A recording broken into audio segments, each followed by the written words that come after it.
I've been waiting for this movie forever, and let me tell you, it did not disappoint at all. Now, obviously, I'm a little biased considering that Spider-Man is my favorite character of all time, but that being said, even without that internal bias, the movie is absolutely amazing. Um, just as a score, I'll give right off the bat, solid 8.5 to 9 out of 10. Definitely better than Guardians. Uh, Definitely better than Fast and Furious. Anything's better than Fast and Furious. But point is, it doubled down on everything that the first movie did so well. You had each different spider with their own personality.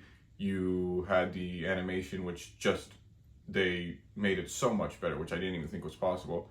And each character just felt different and unique and well executed. Now, all that being said, I would not say it's better than the first one. It did amplify a lot of the good characteristics of the first one, but it did lack in a lot of areas in terms of some of the plot's pacing and just the overall story.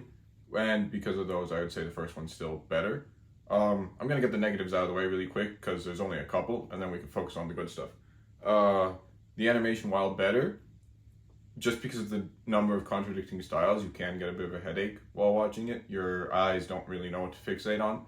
Minor point, if you're not prone to headaches, not really going to bother you. But yeah, that is something. And to double down on that, the dialogue was a little quiet in a couple of areas. Besides that, besides the technical drawbacks, the plot itself felt drawn out. Felt like we were given an hour and a half really of plot that was drawn out into 2.5 hours. Now, there's no problem with like padding your runtime. The only problem is I felt like they padded it in the wrong spots. If they were going to add runtime, I felt like there was better places it could have been put in, and things that we could have been given more time with that we didn't, right? Instead, that time went to things that were already developed enough. I felt like they overdeveloped certain areas, like in the beginning especially, the beginning felt really drawn out, and then underdeveloped other parts later on down the plot. And that time, that padding that they put in there could have been put later.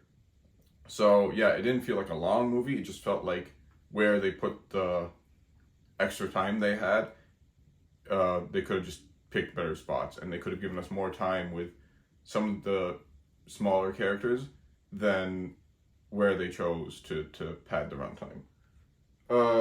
And with that, yeah, comes the fact that while we did get to see lots of characters and each one felt unique and different, there was some who we just didn't get enough time with. I would have loved to see a lot more of the Scarlet Spider or Spider-Punk or some of the more minor ones. Because in the first one, I felt like we just got a lot more of each Spider-Person, and we knew a lot more about them than in this movie. Felt like they had shoved too many in and didn't give each one their time in the light. Now that that's all out of the way, we can focus on the good stuff, which there are a lot of. No way I can cover all of that in one video, but we'll just see what I can get to. The animation, I've said it already 2 or 3 times, but absolutely remarkable. They've somehow doubled, tripled whatever they did in the first movie. Each universe, there's so many more now, each universe truly has its own style. It has its own minute differences on top of the big scale differences. You can tell that each one was carefully crafted to truly feel unique and different, and that goes into the Spider people as well. The contradicting styles and differing styles, while it can be a bit of a doozy for the eyes, is perfectly executed. It's each character holds true to their style, and it doesn't change, and they don't compromise on the Spider's styles to make it more cohesive. They want it to be jarring. They want each character to look out of place and different, because that's the whole point, right? Each one's completely unique in their own sense, but they all fit into this grander scheme of things. So yeah, it's just, you can tell what universe you're in or what Spider-Person you're dealing with just by looking at it, and it's truly amazing how many styles they managed to fit into this thing. And there are even a couple of universes that react with the Spider people's emotions. You'd see, like, as they get angrier or sadder or happier, the background colors and environment will change with them, and it will just heighten the mood of the emotion, and then it'll, as they get happier, colors become brighter, sadder, colors become darker. It's all these subtle little differences that they put throughout the animation, throughout the whole movie, that truly brings it to the next level and shows you how much care they put into this.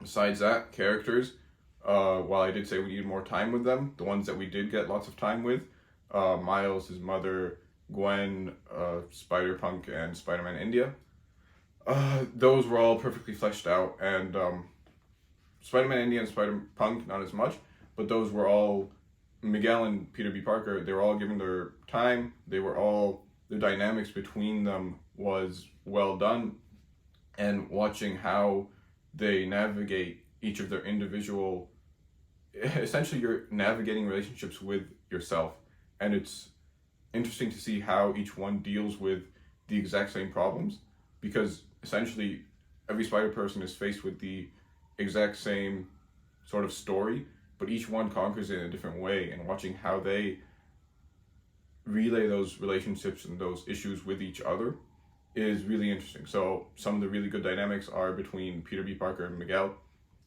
watching how they've managed to handle essentially the exact same thing completely differently, and how they treat each other because of that is really fun to watch. It's really well executed. Gwen and Miles, again, how they shoulder that responsibility, how determined, how Gwen might have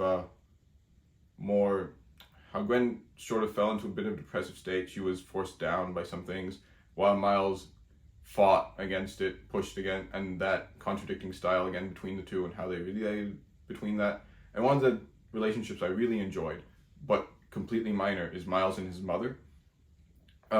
It's really hard to capture the dynamic between a teenager and their parent, because you feel this sense of embarrassment and desire to grow up and leave, but at the same token you know that you owe everything to them and that you're nothing without them, right? So I feel like they perfectly balanced Miles's desire to grow up with his mom's desire to keep him in place, and it was really funny watching them play off of each other, and felt exactly like how I interacted with my mother, how any teenager interacts with their mother at the age of 15, 14, how old Miles is.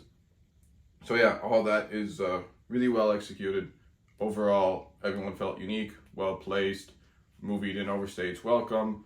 I can't wait for the next one, and you should definitely check it out. That's yeah, and just see you in the next one. Hopefully this one gets a couple more views than the previous two. I know the vlogs tend to do better, but we'll see. And yeah, thanks for watching.